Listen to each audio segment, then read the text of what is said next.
O carro sumiu na curva, e com ele levou os passos que, por décadas, tinham atravessado aquela casa de portas sempre abertas. Ficaram para trás 2 malas gastas, a radiola com o botão quebrado, as fotos amareladas na parede e, no meio de tudo, a sensação estranha de que o mundo tinha apertado a porta e se ido sem explicar direito por quê. Filhos abandonam seus pais idosos em uma cabana acabada, e a verdade que surge deixa todo mundo em choque, pensei, como quem aponta o dedo para uma cena que, à primeira vista, parece impossível. 2 pessoas de mãos trêmulas, de pé na beira da estrada, olhando para o lugar onde viveram metade da vida.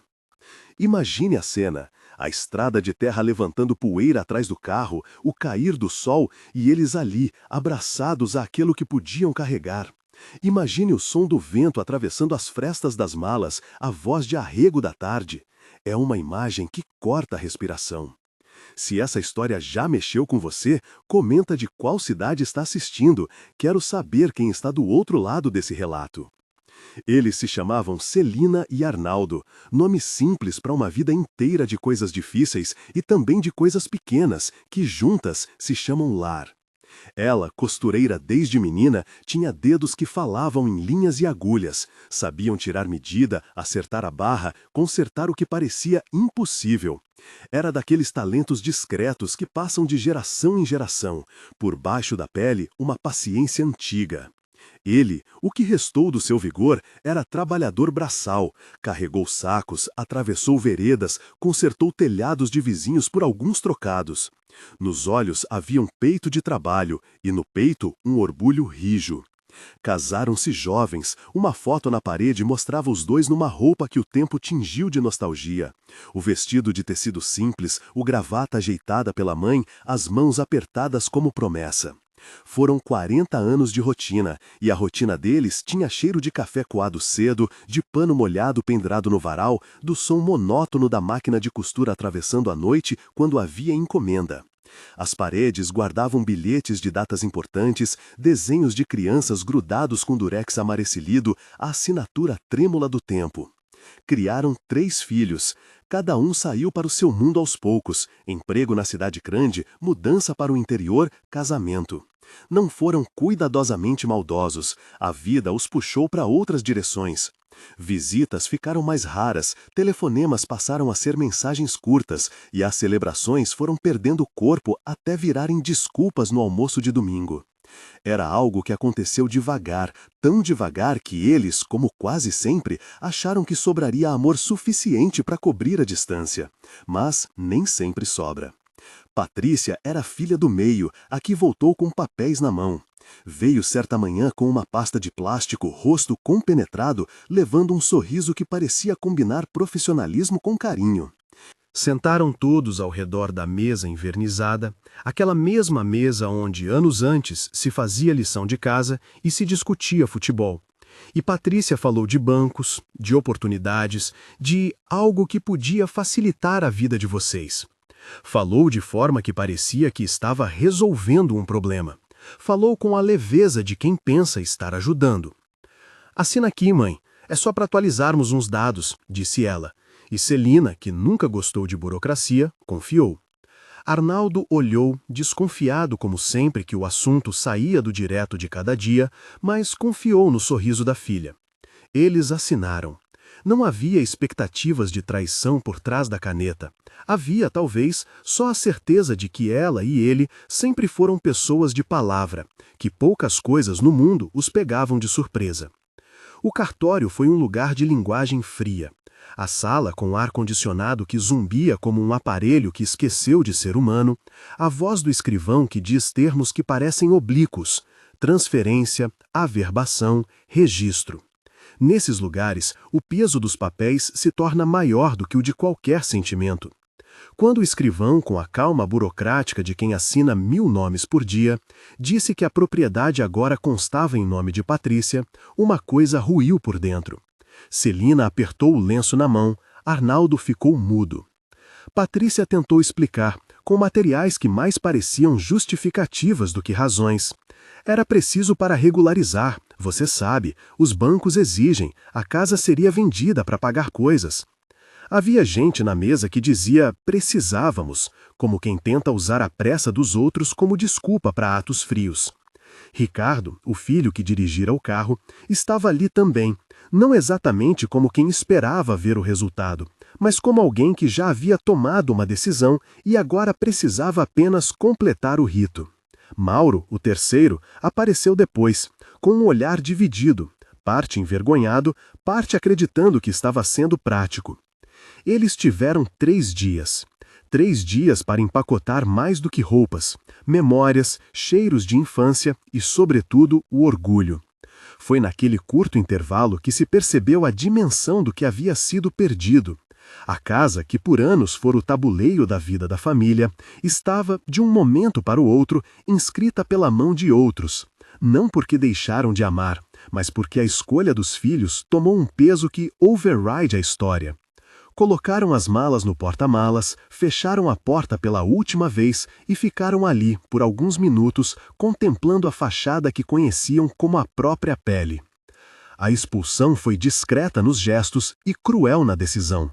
Não houve gritos que justificassem o ato, nem vão de discussão que pudesse tornar a traição compreensível. Foi uma disposição prática. Vocês não podem continuar aqui. A frase saiu com frieza, e havia naquela frieza o eco de uma lógica que transformou pessoas reais em problema a resolver. Eles saíram com o que puderam carregar e foram deixados numa cabana na periferia, uma construção que, à primeira vista, parecia mais uma casca do que lar. O anúncio do prazo foi tão seco quanto um aviso de despejo. O mundo seguiu como se ali não morassem histórias. A cabana era um desses lugares que o vento conhece bem, madeiras rangendo como se contassem segredos, telha de zinco com buracos que deixavam a chuva fazer música no meio da noite, chão de terra que guardava umidade e frio. Havia uma janela com um vidro estilhaçado, uma porta que não fechava direito, e um único cômodo de servia de sala, quarto e cozinha. Uma laje improvisada de tijolos marcava onde, talvez, um dia houvesse um fogão. Não havia espaço para tudo, e aquilo pouca coisa que coube nas malas tinha que virar abrigo. Na primeira noite, a chuva veio com vontade. As gotas batiam no zinco como dedos apressados, procurando passagem, e cada pingo que escorria parecia lembrar-lhes da precariedade. Arnaldo estendeu o cobertor sobre os ombros de Celina e, mesmo com o corpo cansado, tentou acender uma lamparina. A chama tremia e, às vezes, parecia menor do que a saudade. "Segura, meu bem", disse ele, com a voz de quem tenta dar certeza onde não há. Ela respondeu com um sorriso que era mais um pedido de força do que alegria. Eles tinham fome, mas antes disso havia uma fome de reconhecimento. Precisavam ser vistos por aquilo que foram, por aquilo que ainda eram. O silêncio dos filhos era para eles mais duro do que qualquer outra coisa. Entraram em pensamentos de memórias. O primeiro pão feito por Arnaldo, o vestido bordado por Celina para a filha pequena, a primeira vez que ouviram os 3 correndo pelo quintal. Cada lembrança era uma lâmpada que acendia brevemente sobre uma parede de pó. Quando veio a noite, e com ela o frio que faz o corpo encolher, Celina levantou-se e foi à pequena janela. Com a ponta dos dedos, limpou o vidro como quem alisa a alma. Sussurrou uma oração curta, não longa nem elaborada, apenas o suficiente para que as palavras coubessem no coração.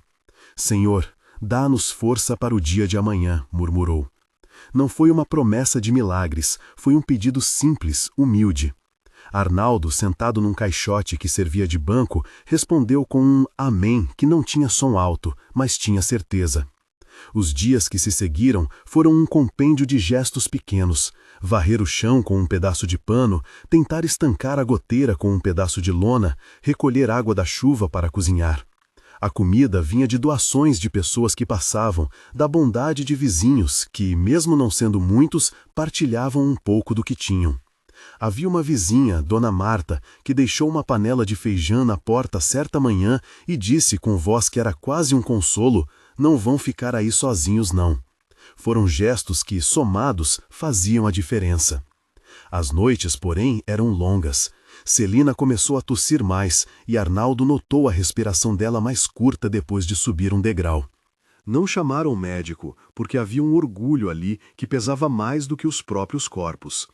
Eles conversavam com calma, evitando palavras pesadas. A gente se ajeita, dizia Arnaldo, como quem planta uma frase para que ela cresça e vire coragem. E Celina, com as mãos já marcadas pela vida, tecia um plano de pequenas coisas, costurar por encomenda, capinar um quintal para vizinhos, qualquer coisa que os deixasse com ocupação e um trocado no bolso. No entanto, havia também a vergonha. Eles sentiam que, ao serem deixados ali, deixaram de ser úteis e ganharam um rótulo que ninguém pede para vestir. A vergonha é um peso silencioso que dobra a coluna. Ele fazia com que Arnaldo ficasse mais fechado, menos propenso a pedir ajuda, e que Celina contivesse o choro para não torná-lo público. Era uma guerra com a própria dignidade. Numa dessas manhãs cinzentas, um vizinho observou-os da varanda e passou por lá para conversar. Chamou-os por nome, comentou o tempo, trouxe um pouco de pão. Não muitas pessoas se detinham. Alguns passavam sem olhar, outros, quando olhavam, desviavam os olhos como quem teme se envolver. Mas havia também olhares de piedade e de raiva contida. Em alguns, o julgamento era forte. Como permitiram? Era uma pergunta que corta e, no entanto, só aumenta a solidão. Passados alguns dias, as notícias começaram a circular na cidade, como costumam acontecer com coisas que, pelo menos em algum momento, pedem atenção. Alguém fez uma postagem nas redes com uma foto da cabana e uma legenda curta: 2 idosos abandonados pela família. O post rodou entre vizinhos, foi compartilhado por desconhecidos e ganhou um ar público que, para Celina e Arnaldo, trouxe mais exposição do que conforto. A repercussão era um espelho. Por um lado, mostrava solidariedade, por outro, deixava expostas feridas que eles gostariam de manter íntimas. Em meio a essa pressão, as reações dos filhos se dividiram entre a omissão e a defesa. Alguns chamaram, tentaram explicar a necessidade. Não foi por mal, era para o futuro. Enquanto outros simplesmente não atenderam às ligações. A cidade, às vezes, é um tribunal sem advogado de defesa, e as redes sociais uma espécie de júri que decide com reações rápidas e viscerais. A vergonha forçou alguns passos. Ricardo e Patrícia voltaram, mas não por remorso. Voltaram porque a exposição deixá-la-os desconfortáveis. Não foi uma volta de amor, e isso ficou claro nas palavras trocadas na pequena praça amid the murmurs of neighbors. Eles trouxeram desculpas e prometeram, promessas que soavam como quem tenta consertar um vidro com cola de papel. Diante desse movimento, Celina e Arnaldo mantiveram uma postura que confundia. Por vezes pareciam magoados, por vezes indiferentes. Havia, porém, uma lucidez dolorosa em suas atitudes. Não queriam cenas, não queriam fazer do sofrimento espetáculo. Preferiam mover-se em silêncio, com dignidade. E a dignidade naquela cabana mal ajambrada tinha o peso do quê? Era um testemunho, a de que a alma humana não se reduz só ao lugar onde mora. Em uma tarde que parecia arrastar-se, Arnaldo saiu para procurar trabalho. Caminhou devagar, com aquela passada que a idade dá, passos medidos, olhar atento à terra e às pedras. Voltou com pouco, uma oferta de capina, meia dúzia de tijolos que poderiam um dia formar algo. A esperança veio em gotas, e eles começaram a pensar em consertar o telhado, em ajeitar o piso. Não sabiam muita coisa de construção, mas tinham vontade e as mãos firmes. Pensaram em fazer o que pudessem. Milagres, sabiam, não caem prontinhos do céu. Acontecem quando alguém aparece e decide, literalmente, mexer as mãos. Foi numa manhã dessas, quando o céu estava baixo e a sensação de mudança pairava no ar, que um jovem apareceu na estrada em frente à cabana. Ele vinha com uma mochila nas costas, o rosto marcado pela pressa dos que estudam e ainda querem fazer algo concreto. Parou devagar e olhou para a casa como quem tenta ler uma história numa página dobrada. O jovem se chamava Eduardo, estudante de arquitetura, e trazia consigo algo aparentemente simples, uma sacola com mantimentos e uma caixa com ferramentas básicas. Não sabemos ainda o que o levou até ali. Um acaso, uma postagem que viu na rede, um impulso de quem sabe construir mais do que paredes, mas havia em seus olhos uma calma que não é de quem passa por ali só por curiosidade. Eduardo se aproximou do portão com um ar de quem pede licença. Não entrou com a arrogância de quem vai salvar o mundo. Entrou com a modéstia de quem traz um pão e um plano pequeno. "Bom dia", disse ele, e a voz parecia menor do que o gesto. Arnaldo olhou, fez o movimento de segurar o suspirar e estabilizou a face antes de responder. Bom dia", murmurou o homem, como quem tenta medir o que é apropriado dizer naquele encontro. Celina, com o calor que lhe restava, sorriu. Havia naquele sorriso algo que ainda guardava a hospitalidade. A conversa foi breve, como são as conversas que se fazem no limite entre estranhos e aliados. Eduardo explicou que era estudante e que pela universidade fazia trabalho de campo com colegas, nada complexo ou grandioso, apenas um projeto de ajuda comunitária. Falou de um grupo que, às vezes, pega casinhas e as faz habitáveis. Perguntou se poderia ajudar, se havia algo que precisava. As palavras soaram simples e para o casal soaram como água em terra seca. Houve um pequeno momento em que Arnaldo tentou rejeitar a oferta. Orgulho é coisa teimosa. Recusar ajuda é uma forma de manter-se inteiro. "Não é preciso incomodar", disse ele, guardando os olhos. Mas Celina, com calma que vinha de alguém que aprendeu a diferenciar entre orgulho e necessidade, falou baixinho. "Temos fome. E o telhado?" Foi o suficiente. Eduardo então colocou a caixa no chão, abriu-a como quem abre uma promessa pequena e tirou dali uma chave de fenda, um martelo com cabo limpo, uma corda e, por fim, uma toalha com cheiro de sol. Não trouxe soluções prontas, trouxe o começo de um trabalho. Foi a primeira ponte que eles receberam desde que a vida virou estrada de saudade. Não era ainda a reconstrução anunciada nas manchetes. Era apenas a presença de um jovem disposto a sujar as mãos. Havia naquela ação algo que começava a desfazer a sensação de abandono. Não era só caridade, era escolha. Eduardo poderia ter seguido a vida, feito outra coisa, mas parou. E quando alguém para assim, não por compaixão urgente, mas por vontade simples de fazer, acontece algo que se chama encontro. Enquanto Eduardo conversava com eles, um menino da rua, Lucas, apareceu ao lado, carregando uma prancha velha. Era colega de curso de Eduardo e vinha com vontade de ajudar. Os dois jovens eram pequenos pontos de luz naquele cenário de sombras. Conversaram sobre materiais, sobre como avedar as frestas do telhado, sobre forrar o chão com tábuas encontradas. Falaram em linguagem de quem lida com espaços. Podemos começar pelo recuo do beiral, substituir as telhas quebradas, levantar um piso com tábuas. Palavras simples que na boca de quem constrói soam como música. O casal ouviu, não entendendo todos os termos, mas percebendo que havia um plano. E isso, por si só, deu-lhes alguma esperança. Ainda assim, nada estava resolvido. A oferta de ajuda trouxe brilho novo ao olhar de Celina, mas também receios. Como confiar? O que vinham fazer aqueles rapazes? A curiosidade e a necessidade, força dupla e antiga, acabaram vencendo a prudência. Para Arnaldo, que sempre preferiu a ação à conversa, já era hora de aceitar. E ele estendeu a mão e disse: "Se for para ajudar, seja vindo, mas eu trabalho junto." Eduardo, com a naturalidade de quem respeita uma história, respondeu: "Vamos fazer juntos, não fazemos nada sem o Senhor." Havia ali um respeito que, para os velhos, é quase moeda rara. Naquele momento, enquanto o sol se punha por trás das casas e uma cidade pequena observava, não com indiferença, mas com a atenção de quem sabe que algo pode mudar, eles começaram a tirar medidas e a desenhar na areia ideias de reparo. Era uma reunião sem formalidade, mas com um peso simbólico grande.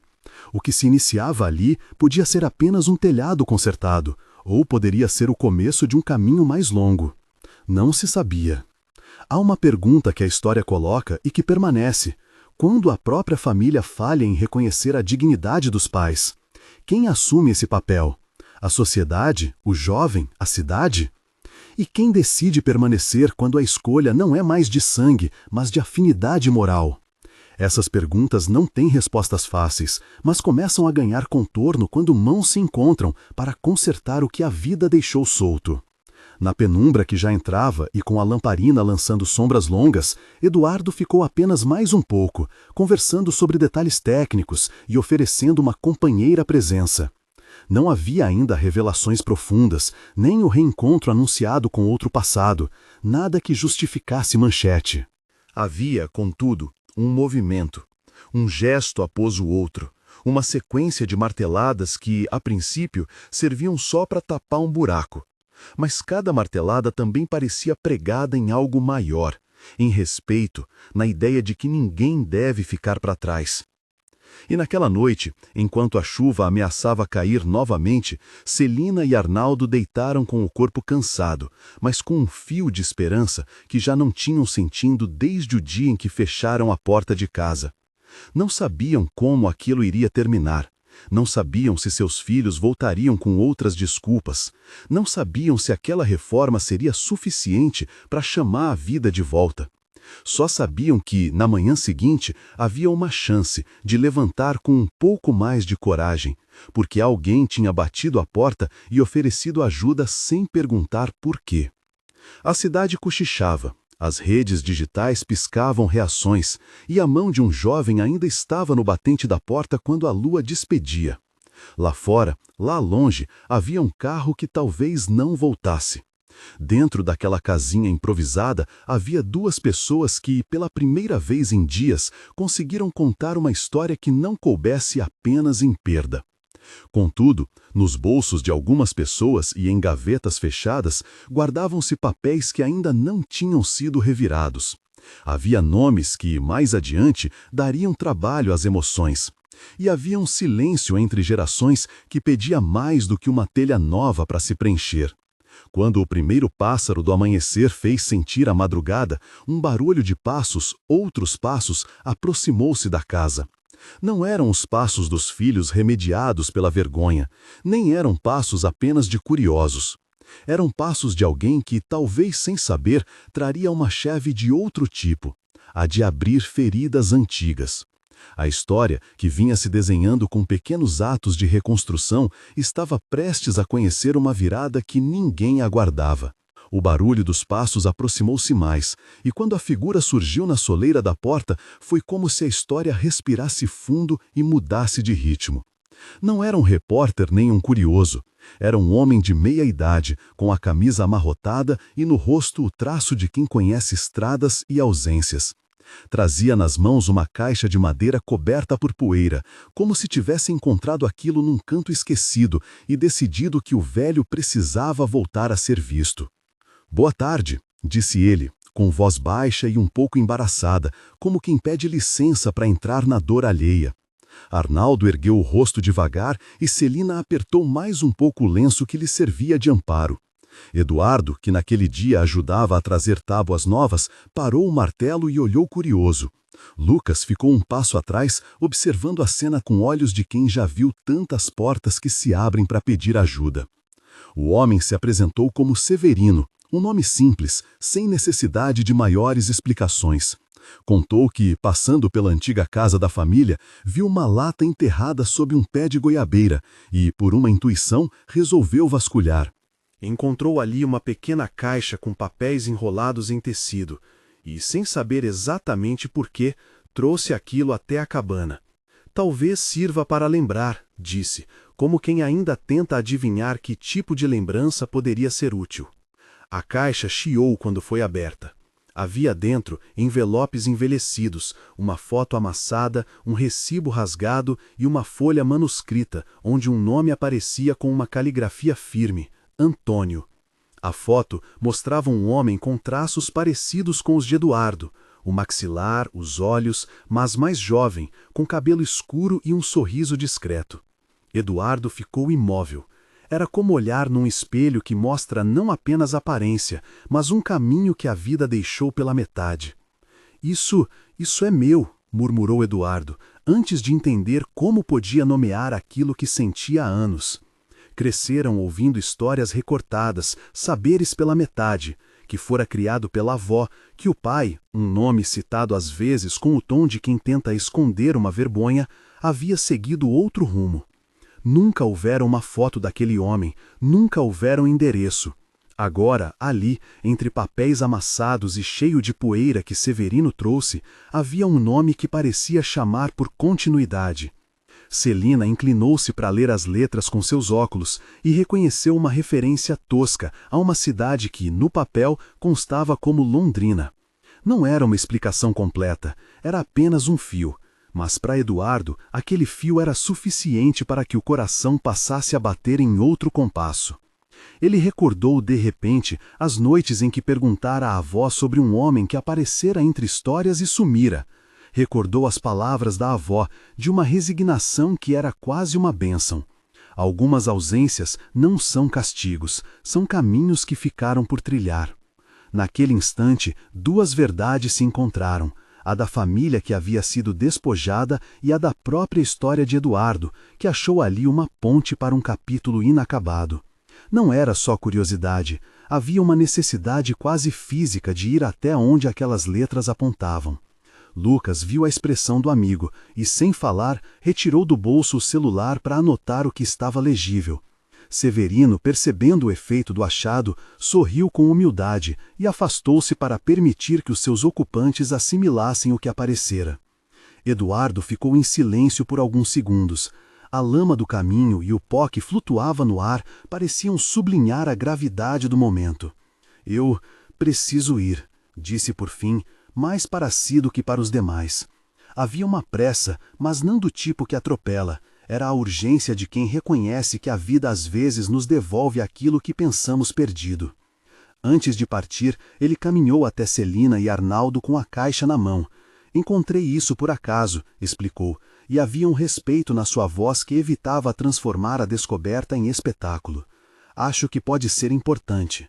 Celina pegou a foto com dedos trêmulos, como quem segura uma pequena chama, e por um momento seus olhos atravessaram décadas. Arnaldo, que raramente deixava transparecer emoção, limpou a garganta e apertou o ombro do jovem com um gesto que parecia dizer: vai, vá à frente e volte com o que der. Eduardo partiu para Londrina nos dias seguintes. Não foi um gesto impulsivo.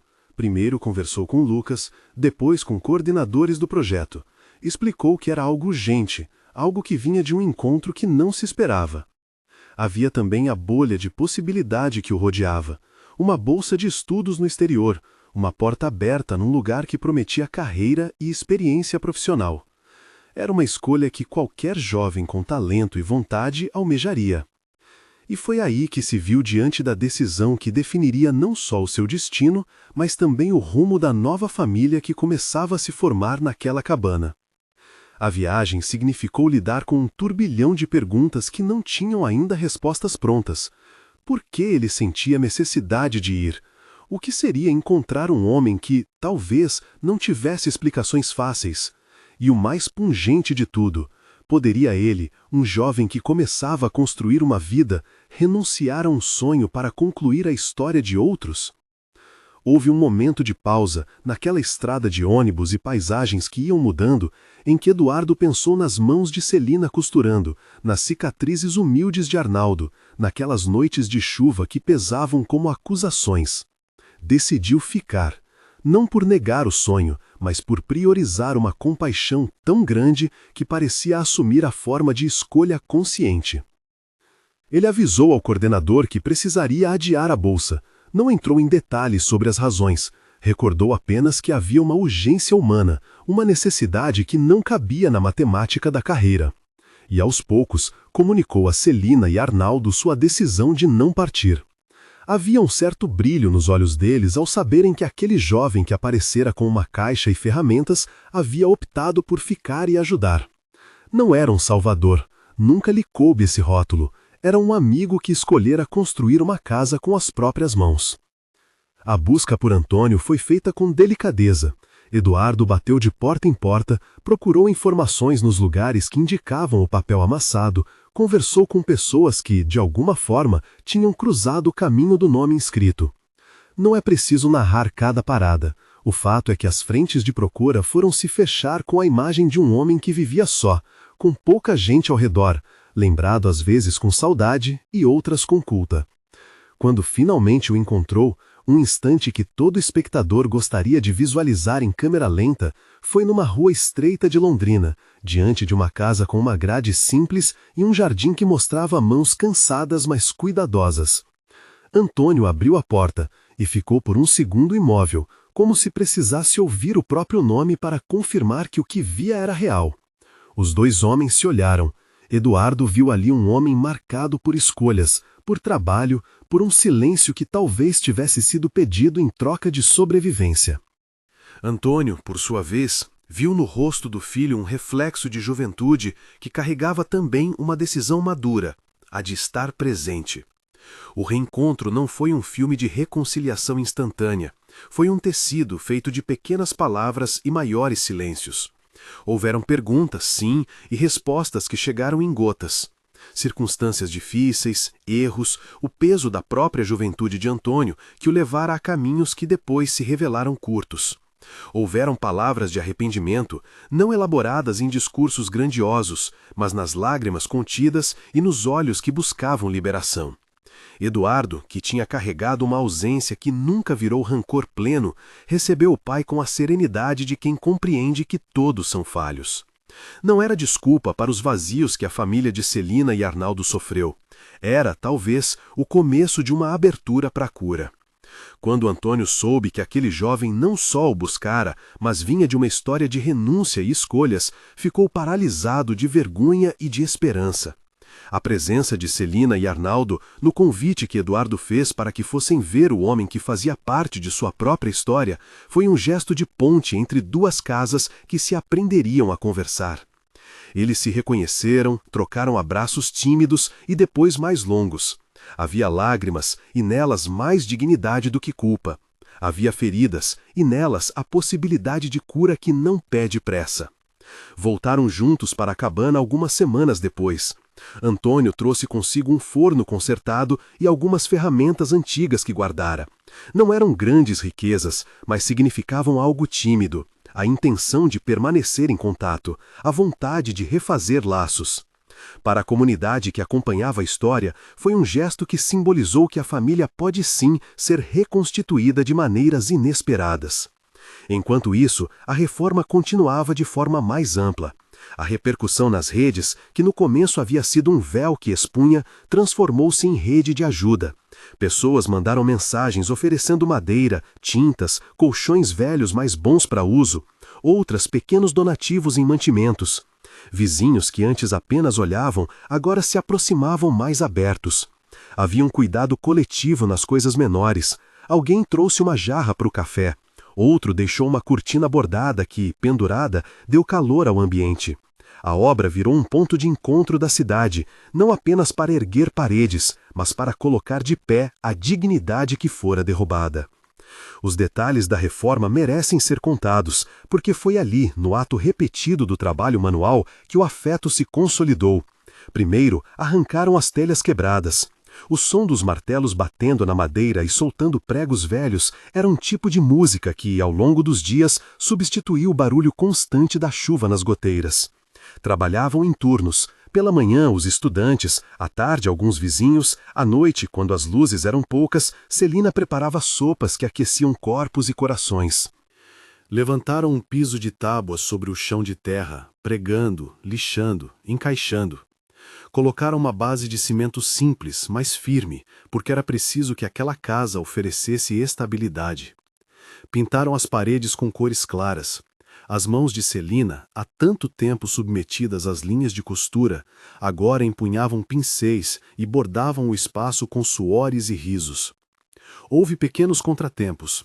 Uma prancha que empenou, um caminhão que atrasou com a carga de areia, uma noite de chuva que obrigou a proteger o material. Mas cada problema foi vencido com improvisação e criatividade.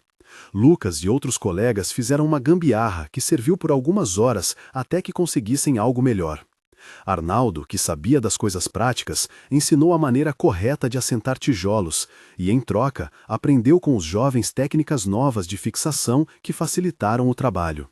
O que poderia ter sido motivo de disputas virou um aprendizado mútuo. As refeições passaram a ser mais frequentes em grupo.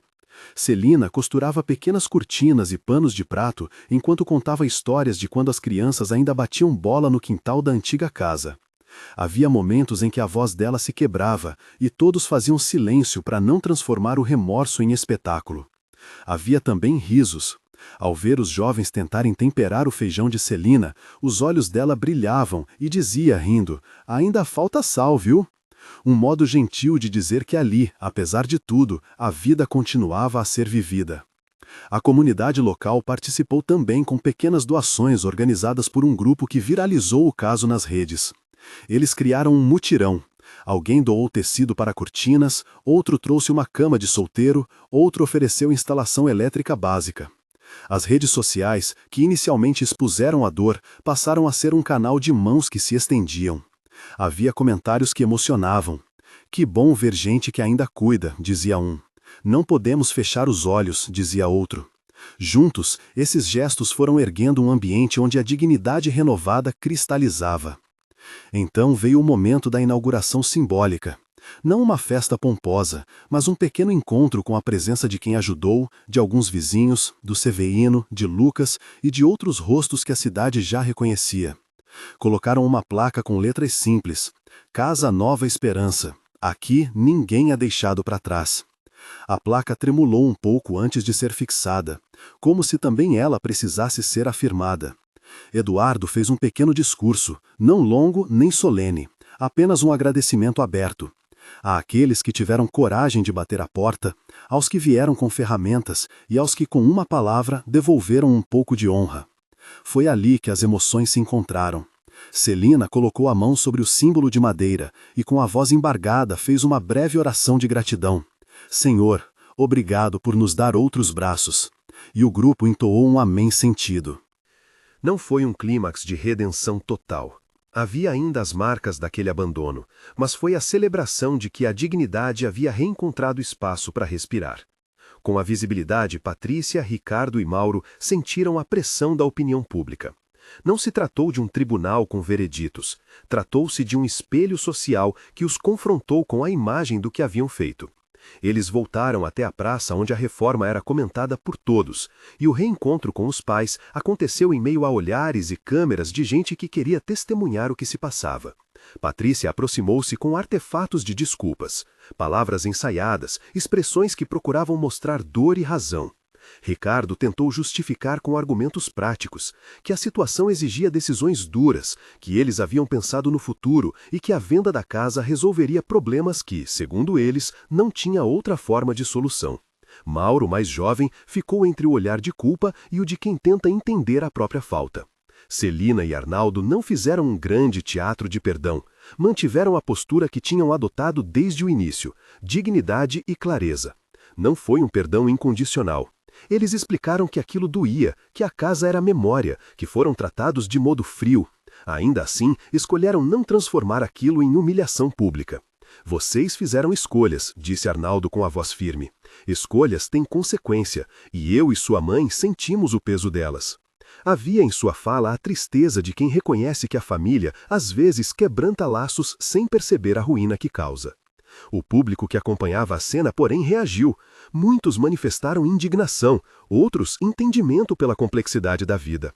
Alguns vizinhos se aproximaram para apoiar o casal, e Eduardo interveio com respeito, mas com firmeza. "Eles não estão sozinhos", afirmou. "Vocês podem explicar, podem tentar justificar, mas não podem apagar o que aconteceu com um pedido que parece surgir por medo da exposição." Não foi uma acusação vingativa, foi a fala de quem, por dever moral, protege aqueles que escolheram permanecer vulneráveis. A conversa se estendeu por algum tempo, mas não trouxe a reconciliação que muitos esperavam. Houve um momento de silêncio pesado, e então Patrícia saiu com uma expressão que mostrava a mistura de raiva e constrangimento.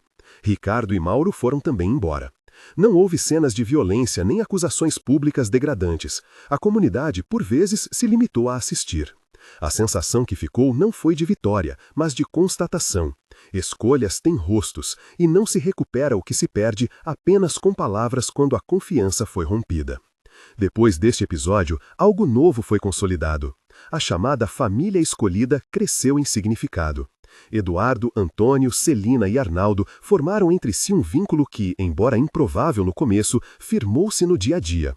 Antônio passou a vir com mais frequência, às vezes para concertos, outras para conversar. Lucas e os outros estudantes tornaram-se presença constante, uma rede de apoio jovem que vinha aos fins de semana para manutenção, para trocar ideia e para estar perto. O espaço, antes morada de dor, transformou-se num lugar onde se praticavam afeto e responsabilidade. Houve um episódio singelo que ficou na memória de todos. Numa tarde, Celina se sentou ao lado de Eduardo na pequena varanda e, com uma agulha e linha, começou a costurar uma pequena bandeira para a nova porta. Eduardo, pego pela ternura do gesto, comentou que agora entendia melhor o sentido de construir não apenas tijolos, mas pertencimento. Celina sorriu e respondeu com voz baixa: "A casa renasce quando as mãos encontram outra mão para segurar." Foi uma frase simples, dita com a sabedoria de quem sabe que o recomeço é mais gesto do que palavra. A mídia local passou a acompanhar as rotinas com menor sensacionalismo e mais interesse em mostrar a reconstrução prática e humana. As redes sociais continuavam ativas, havia mensagens de incentivo, de críticas, de pedidos de ajuda para outras situações semelhantes. A história daquele casal, que começou com abandono e desespero, virou ponto de reflexão sobre como a sociedade trata seus idosos. Alguns grupos de voluntariado aproveitaram a história como exemplo de como pequenas ações podem alterar trajetórias. Poéticas e discretas, as transformações aconteceram devagar. Celina voltou a costurar por encomenda, agora com uma clientela que chegara por indicação. Arnaldo encontrou trabalho em pequenos serviços na vizinhança, trabalhos que, embora modestos, devolviam a ele a sensação de útil. A nova casa ganhou uma mesinha no canto da sala, onde, por vezes, repousavam os recados dos vizinhos. A radiola antiga, limpa e consertada, voltou a tocar e trouxe às manhãs uma trilha sonora que parecia forjar um novo ritmo para aquelas vidas. O perdão, quando apareceu, veio de maneira parcial e não forçada. Alguns dias, Patrícia entrava em contato por telefone para perguntar como estavam. Outras vezes, enviavam uma mensagem com uma flor. Ricardo e Mauro, por sua vez, mantinham uma distância que variava entre a vergonha e a tentativa de retomar algum contato. Celina, com sua generosidade natural, recebia as mensagens com reserva. A pergunta que muitos faziam em silêncio, deveriam perdoar, não tinha resposta única. O perdão não se transformou numa exigência, tornou-se para eles um processo pessoal que mesclava memória, saudade e limites. Enquanto isso, Eduardo consolidava seu papel no projeto. Não apenas ficara para concluir a reforma, mas passou a pensar em formas de replicar pequenas ações de reabilitação para outras casas na região. Sua decisão de adiar a bolsa não era para ele uma renúncia amarga, era uma escolha ética. Em conversas com Lucas, comentava que a arquitetura, para além das grandes fachadas, tinha um sentido humano que exigia presença.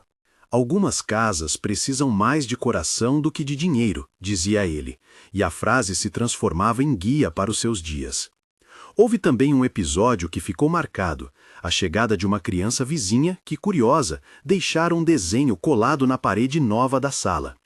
O desenho representava uma casa, com portas abertas e 4 pessoas de mãos dadas, e por cima, um sol.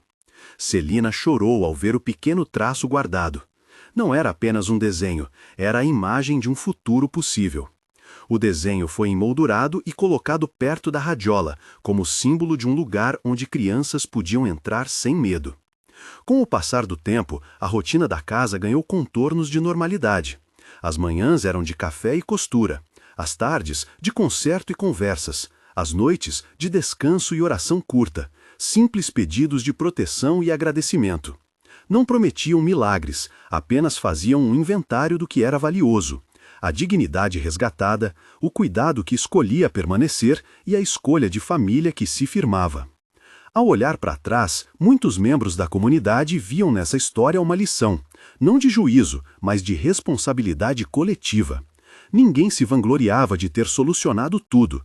Sabiam que havia muito a ser feito para que outras histórias não soassem iguais. Havia também um sentimento de que o trabalho continuaria, visitas aos vizinhos, ajuda a quem estivesse em situação semelhante, conversas com associações para levantar propostas de assistência. A casa serviu assim como centro de atenção para temas maiores, sem que ninguém transformasse aquilo em espetáculo. A proposta de Eduardo de formalizar alguma atuação para ajudar outros idosos teve eco. Devotos colaboradores começaram a se reunir para pensar em ações concretas, como uma lista de materiais, um banco de ferramentas e uma rede de voluntários. Não era solução mágica, mas uma resposta prática. Quando a família biológica falha, a família escolhida pode ser ponte até que outros arranjos sociais apareçam. No fim, a placa ficou ali como testemunho do que aconteceu. Havia dias em que a casa exibiria visitas ocasionais de pessoas que queriam ajudar. Havia dias em que tudo parecia igual a antes, mas o que já fora transformado permanecia. Portas agora fechavam bem, janelas protegiam da chuva, o piso não ficava mais úmido e a radiola tocava às 7 da noite uma canção que todos já sabiam cantar. A nova família, composta pelos que escolheram ficar, continuou a se fortalecer em pequenos gestos. Um café feito no momento certo, uma toalha limpa estendida no varal, um olhar que não se afasta diante do cansaço. A moral não é simples nem dócil, não é sobre castigo automático a quem erra, nem sobre redenção imediata. É, acima de tudo, sobre a possibilidade de optar por dignidade quando tudo aponta para o contrário. É sobre perceber que a justiça emocional e a compaixão podem caminhar juntas, sem confundirem-se. E é sobre reconhecer que muitas vezes o amor é também decisão, decidir estar, cuidar, permanecer. Se há algo que a história deixou claro, é que laços de sangue não suplantam a responsabilidade. Filhos podem falhar, a comunidade pode aparecer. Há, entretanto, um chamado muito claro: não baixar os braços diante dos que envelhecem. O que aconteceu com Celina e Arnaldo poderia ser o espelho de muitas outras famílias, e isso exige que nós, como sociedade, não nos acostumemos ao silêncio do abandono.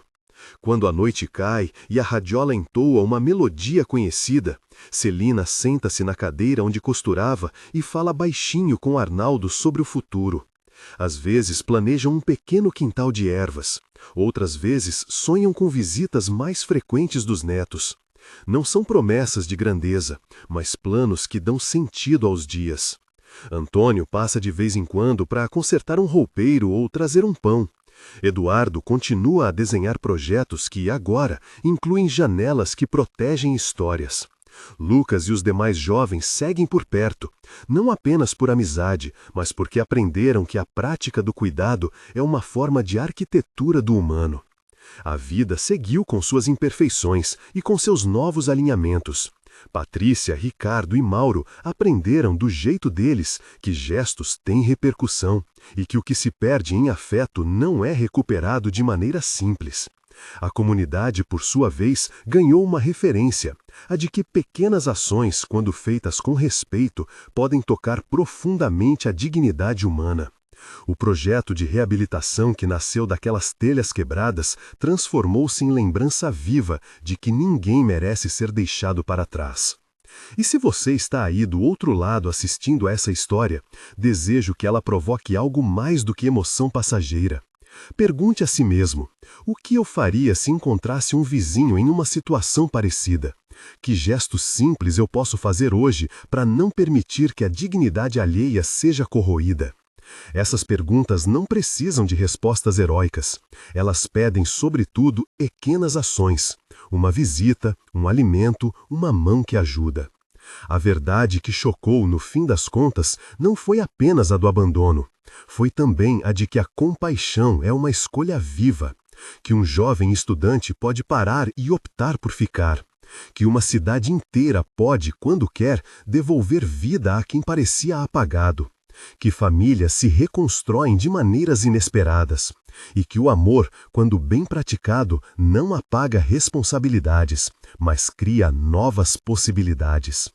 Se esta história tocou o seu coração, curta este vídeo, inscreva-se no canal para acompanhar outras histórias de reconstrução humana e compartilhe com alguém que precisa ouvir que dignidade se reconstrói com mãos e corações. Obrigado por assistir e por estar disposto a cuidar.